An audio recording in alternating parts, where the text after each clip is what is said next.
Hello and congratulations for getting to the final part of the exam technique. I hope you've kept up with it, and I hope you find these videos useful, and also that they're giving you a bit of reassurance as you come up to the final exam, or that they have built your confidence. Not to waffle on, although I like to do that. I'm a historian, that's what us old fellas like to do. So please, we'll try and fire through this one. It's slightly different from your past two papers, your Unit 1 and your Unit 2. But you have more than gathered or collected the skills of the historian to tackle this one. You really have, okay? So even though it's slightly different, or it is different, it is only little changes. Structure is very important. So before we begin, I'd just like to point out what of course, always decode every question. You need to consider the command words, but I think by this point, if you've kept up with the videos, you don't need to hear this again. But it is so important. What's the point of wasting ink and time answering a question that you haven't read properly? Okay, you wouldn't do it in real life, so don't do it in an exam situation. Okay, make sure you understand that question. Let's move on. What is Unit 3? Okay, this one, Unit 3, is an outline study which tests your knowledge and understanding of the key changes and developments in each of the sections of the module that you've studied. Now, we are looking for, in this instance, we are looking at the development of America between 1930 to the year 2000, okay?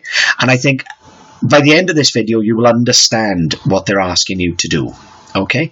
We're going to be looking at the long-term period of 70 years. And the skills we are looking for there is that you can understand how things change over a longer period of time, okay?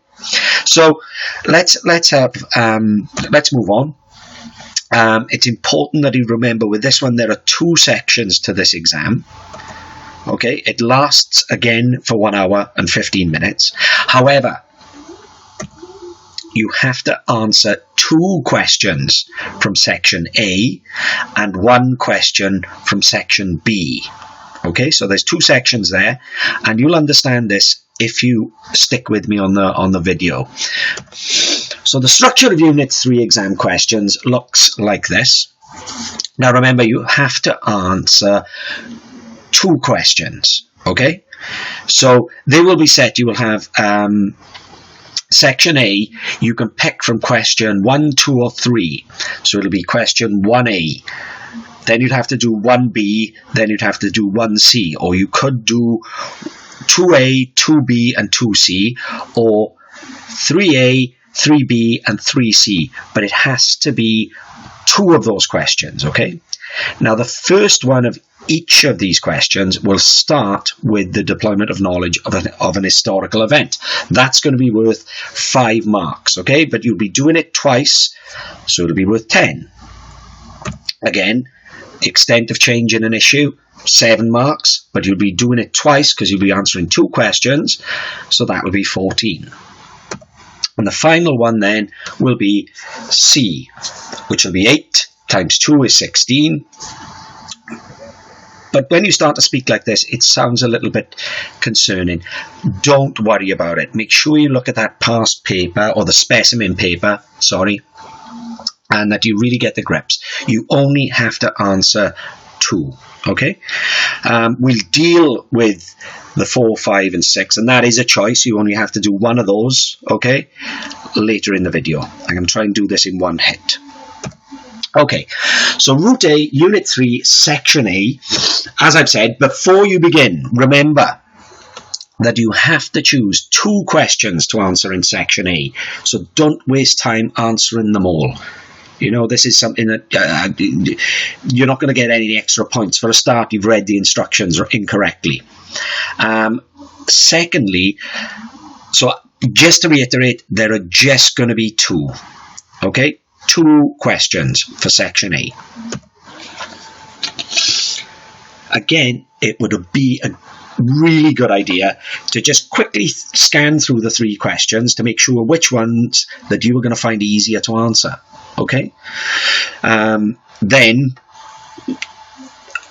hopefully, certain things you can use again, perhaps, in your final essay. Okay? So we'll move on. Question 1A, we'll start with describe the or outline the. Okay? So, this question asks you to use your own knowledge to describe a key feature or development, and it's worth 5 marks. Of course, you'll be doing this type of question twice, so it'll be 10 marks in all, but it's pointless me repeating. It's the same format. It's a description question, okay? Remember, it's Unit 3 now, so be descriptive. But we don't need you to evaluate, okay? You just need to describe. So go into specific details. So, an example of question 1A would be outline the key features of McCarthyism in the 1950s. 5-mark question, here we go. Here's our perfect answer. McCarthyism is the name given to the practice of making accusations of disloyalty or treason against individuals without proper evidence. It is named after the practices of Republican Senator Joseph McCarthy, who used his position as chairman of a Senate committee to investigate the alleged communist activities of hundreds of individuals working in the US government. During the early 1950s, McCarthy led a witch hunt targeting high-profile figures, causing many of them to be blacklisted and labelled as communists. When McCarthy extended his accusations in 1954 to target army officers, he was challenged to produce evidence to support his claims. When he was unable to do so, and his evidence was exposed as being no more than rumours, he was dismissed from office. He died an alcoholic in 1957, but only after ruining the lives of many hundreds through his false accusations of communist sympathy. Now, let's have a look at hints for question 1A. You will need to identify and describe at least 2 key features of the topic that they're going to ask you to describe. Okay, so think about at least 2 key features. The more you get in there, the more points you make. Okay? Only include information that is directly relevant. Well, I mean, for instance, in that question, do we really need to know that he died as an alcoholic? Perhaps not, right? I mean, that's not describing actual McCarthyism. However, not everyone who can be classed as a McCarthyist necessarily dies as an alcoholic. However, it's worth bearing in mind that you can fill those lines, and it does show your own knowledge. It really does show that there is extra reading, extra revision have gone in there. So I would be very rewarding to the student that actually went that extra mile, okay? But be specific and avoid generalized comments, okay? And as you can see, they were very specific when they mentioned about McCarthy's alcoholism, because they actually give the date there. Okay, so moving on. Question 1B. Now, this will start with explain why something something had changed by something something. Okay, so this is going to ask you to identify a change or lack of change using your own knowledge to place sources into context. Okay, it's worth 7 marks, and yes, there is a source-based question in this exam. Okay, so if we have a look at the example, the question is explain why life had changed for some women in the USA by the 1960s. So if we look at the 2 sources about life for women in the USA during the 1950s and 1960s, here we have a visual source. Okay? And you can see that there's a 1950s mother. Okay? The perfect picture of suburbia, really. That is chained to the kitchen sink, really, or it is meant to be the idyllic life. Over here we have source B from a school history textbook, okay, and the extract from this is by the mid-1960s there were 1.5 million women at university. This suggests that many women were becoming increasingly bored and frustrated with life in comfortable suburbia. Underneath these sources you will then have the prompt that gives you advice that in your answer you should use the information in the sources and your own knowledge to show the extent of change and the reasons for this. Now, I feel the best way to sort of give you clarity or understanding of how you should answer this question is through an example answer. So we look at what the candidate wrote. The candidate wrote, the lives of many American women had changed considerably by the 1960s.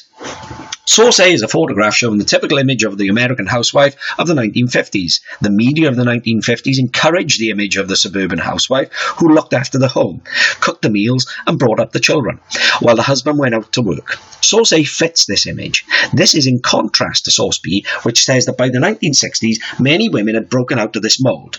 The growth in labour-saving devices had given them more leisure time and they had become bored with the suburban lifestyle. Source B suggests many women had gone out to find jobs, and by 1965, 1.5 million were in university.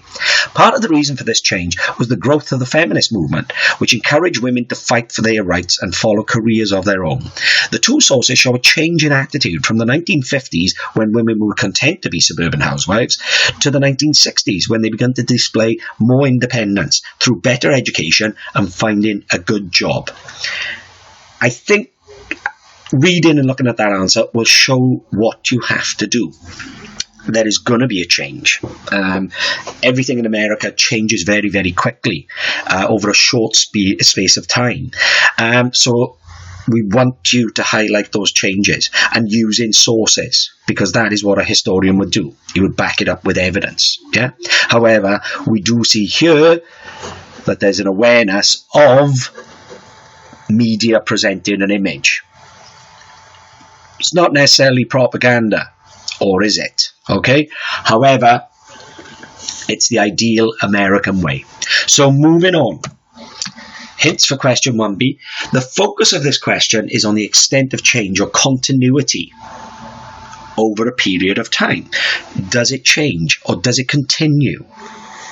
If two sources rather are going to say exactly the same thing, then it's a continuation. Nothing really has changed. Okay, and certain parts of the race issue in America, sometimes that doesn't necessarily change. However, I'm hoping that type of question wouldn't come up here, but if it did, you could have a look at the two sources, and if things are still saying the same thing about poverty, lack of jobs, rioting perhaps, then you could comment on that, saying that nothing really changed between the period of 1950 and 1967 maybe. All right, so we can move on. The sources will show the change or the continuity.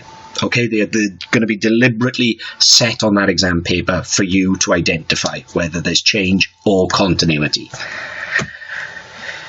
So simply compare the sources to explain the extent of change, whether there is any, drastic, or none at all. Okay. Certainly, if you think about your arms race, okay, you can certainly start having a look at sources and think, well, there is a difference there. The higher marks will be awarded for adding your own knowledge, though. So don't rely on the sources as you have done in Unit 1, where you're looking at what do these sources suggest. You've moved on from that now. We want you to get more sophisticated with your writing as a historian, using sources to show that there is a change. Okay.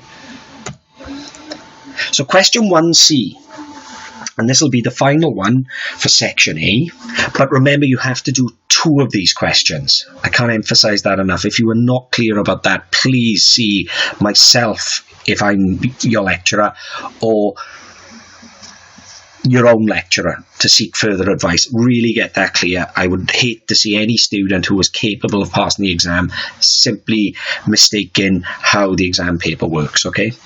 Anyway, question 1C will begin with why was something something something a turning point, or it might start as how successful or important was something something. Okay. So we're going to ask you now to evaluate why a person, an event, or development was significant or was it successful or important? I mean, it could ask the question, was it unsuccessful? Was it a failure? Was it weak? However, I have a feeling that these things, it's kind of there in the title, the development of America. I think they'll be looking for the positives. You must evaluate the importance or significance of the named individual, event or issue asked in the question. And I can highlight this as we go to our example of question 1C, or what it may look like, okay? So why was the Second World War a turning point in the growth of the civil rights movement? And this is worth 8 marks. So the Second World War was a turning point in the growth of the civil rights movement because the direct involvement of black Americans in the war effort helped to stimulate a desire for change. Following America's entry into the war in 1941, black Americans enlisted to play their part in the fight against Japan and Nazi Germany, and they formed the Jim Crow Army. Sorry about this, sometimes these sentences roll on a bit too much. They had to fight in segregated units. These were known as the Jim Crow units. Most men in the army were used in non-combat military jobs, but some did get a chance to serve in the front lines. The Tuskegee Airmen won glory for providing fighter escorts for bombers over Germany. The 761st Tank Battalion, made up of black soldiers, saw action in Europe. On the home front, black Americans made an important contribution to the war effort, and by 1944 there were 2 million black workers in factories. The war changed the attitude many black Americans had towards the Jim Crow laws. Some veterans came back with a more militant attitude, believing that having fought for freedom overseas, they now needed to fight for their own freedom at home. During the war, membership of the NAACP increased from 50,000 to 450,000 as more black people began to question the segregation laws. As part of his Fair Deal policy, President Truman established the Civil Rights Committee in 1946 to examine violence against black Americans. He was successful in ending segregation in the armed forces. The experience of war led to a growing sense of injustice by many black Americans and was therefore a turning point in the campaign for civil rights. It resulted in a rise of black resistance, and this helped lay the foundations for the famous legal challenges to segregation in the courts during the 1950s. Fantastic revision here. Really, you could, going into that, and I'll explain a little trick that these videos will offer to you, as I have done with the mind maps later. But let's just have a look at hints for that question. Make sure you discuss the key word in the question, importance, significance, or turning point that the question will ask you for. Now, by that, I mean, if X was important to Y, then focus on X. I'm not speaking algebra here, but look, if we go back and I show you why was the Second World War a turning point in the growth of the civil rights movement, focus on what happened in the Second World War. Yeah? If that was Martin Luther King, how important was, why was Martin Luther King important in the growth of then focus on Martin Luther King, what he did, okay? That's what we want to test your knowledge on. So moving quickly on. Remember, though, that the question requires you to make a judgment and that you have to support it with specific factual detail. Okay, you've heard these phrases before. It's very hard to reword them, but I'm hoping you are getting familiar with the format after the first 2 exam papers, and you should be understanding now what we're asking of you. So to try and finish this video in one hit, we will look at Unit 3, Section B. Okay, I'm getting excited because it's the last video myself, I think, and I can feel that we're coming to the end here. Okay, so the final one on the exam paper, you will have a choice of 1 synoptic essay question, okay, with the additional marks offered for SPAG, which is the abbreviation of spelling, punctuation, and grammar. Okay, so 1 question from, and they'll give you a choice of 3, but it'll be question 4, 5 or 6 you will have to answer. So let's go through this. It will begin with how far had something, something, something changed or improved between something, something and the present day. Or it could have the beginning of have methods of something, something always been successful between something, something and the present day. Now, when we talk about the present day, we are looking at the period of 2000, okay? Up until the period of the year 2000, okay? You won't necessarily need to go any further than that. You are, as I've stressed, you are required to answer one essay question from a choice of 3. Okay, I can completely understand people panicking and thinking, my gosh, I'll never get through all of this. You have to make choices in this final unit. So be aware of where you make those choices.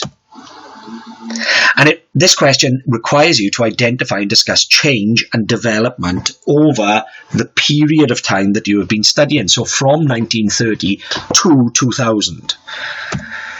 So let's have a look at this question and let's get into it.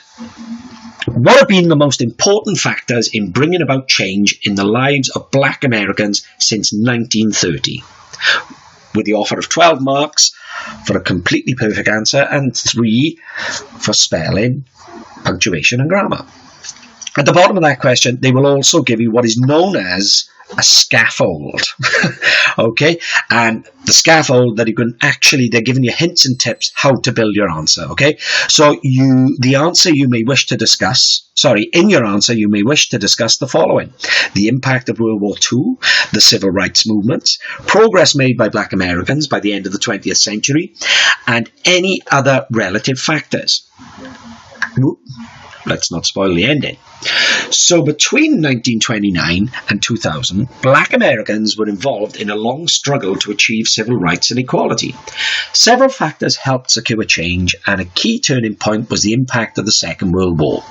During the 1930s, segregation, which was in force in the southern states, made the lives of Black Americans difficult and miserable. Division was enforced through the Jim Crow laws, and even migration to the northern cities, which were free of segregation, did not stop discrimination. Black Americans often lived in poor neighborhoods and were paid the lowest wages. When America entered the war in 1941, many Black Americans joined the armed forces or went to work in the factories. Their contribution to the war effort helped to generate a desire for change and a belief that they should fight for equality.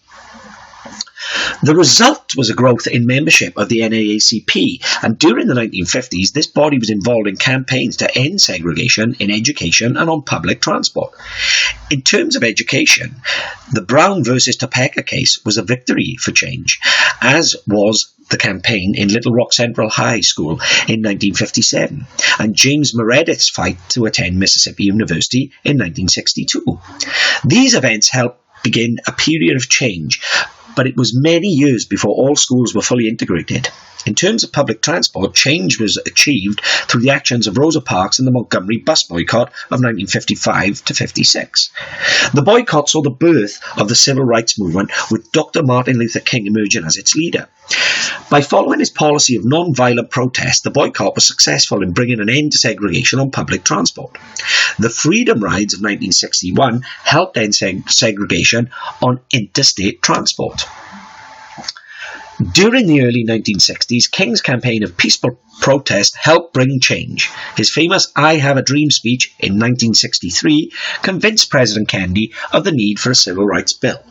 The Civil Rights Act of 1964 was followed by the Voting Rights Act in 1965, laws which helped change the lives of Black Americans.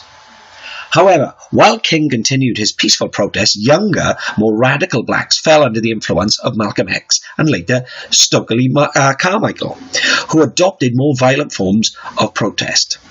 They formed the Black Power movement, and they were prepared to use violence to push for change. The late 1960s and 1970s saw riots in many US cities as young black males, frustrated at being unemployed or having low-paid jobs and living in ghetto environments, took to the streets in protest.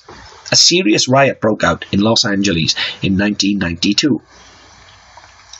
Despite such protests, life for many black Americans did improve during the 1980s and 1990s, and some made significant gains in the fields of politics, sport, and the media.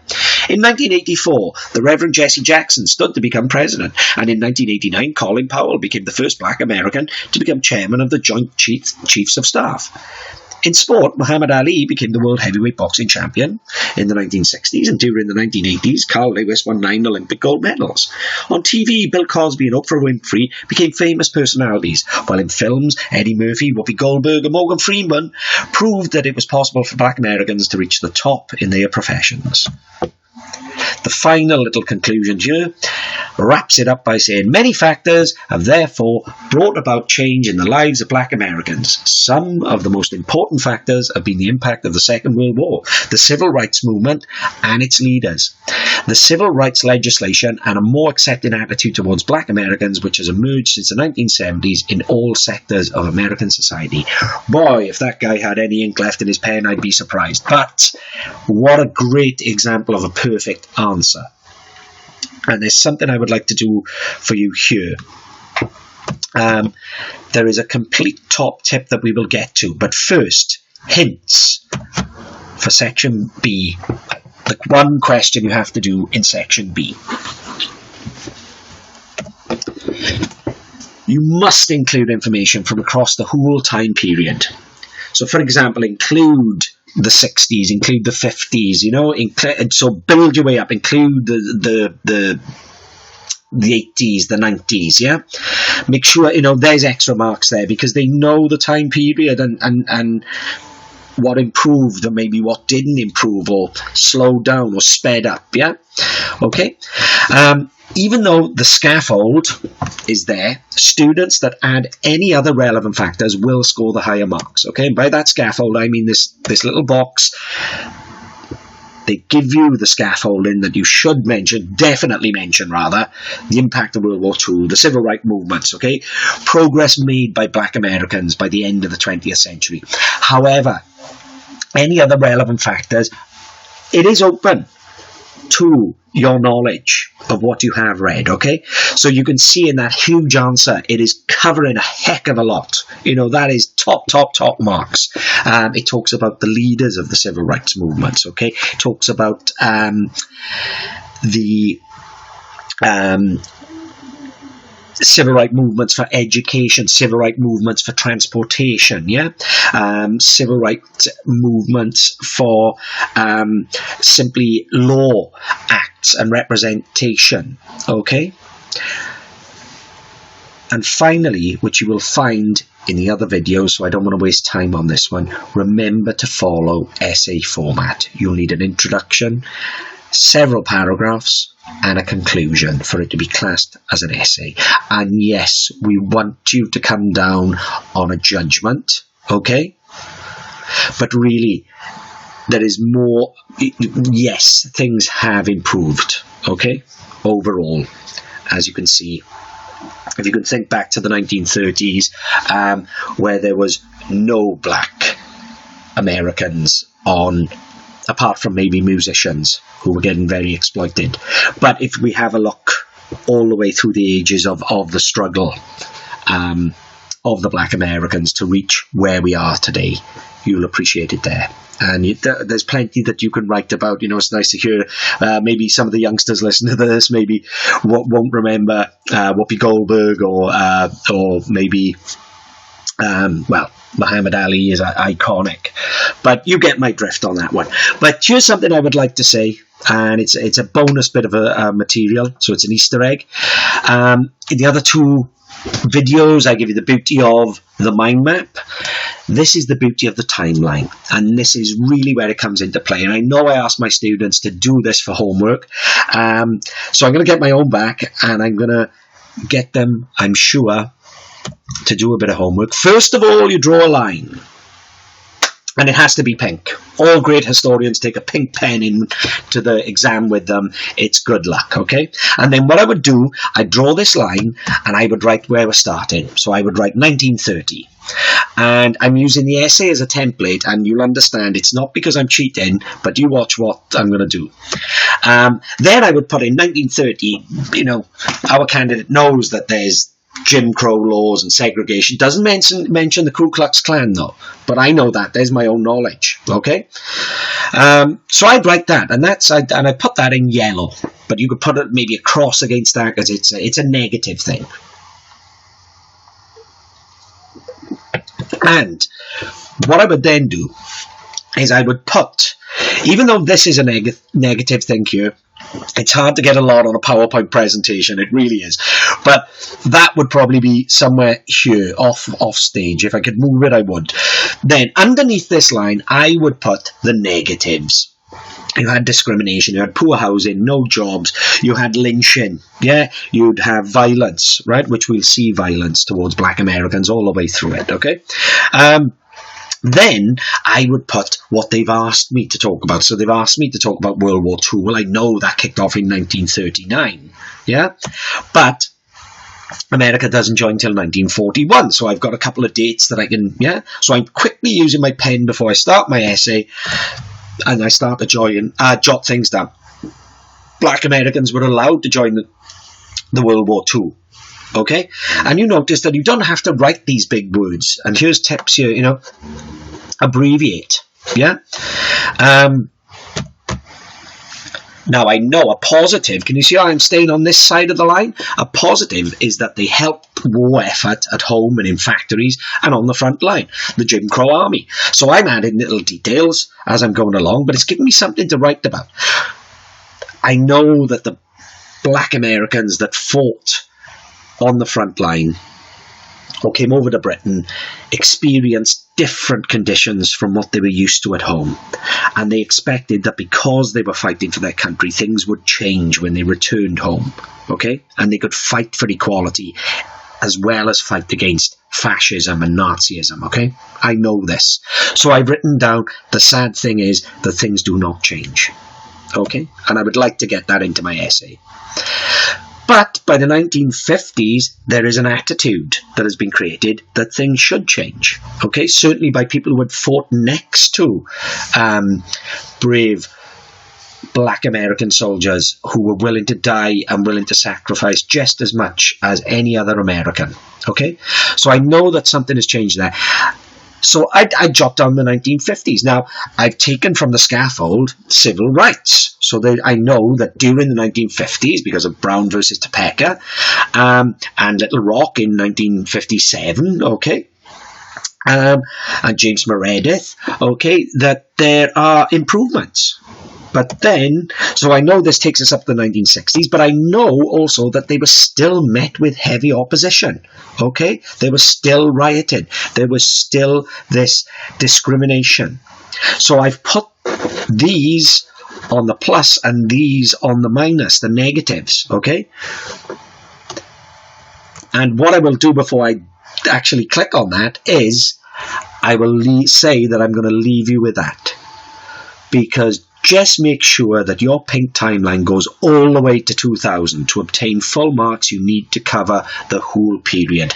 Now, here's my own back. Here's homework for you, or great revision guide. If you can do that, okay, for maybe the arms race, the way that America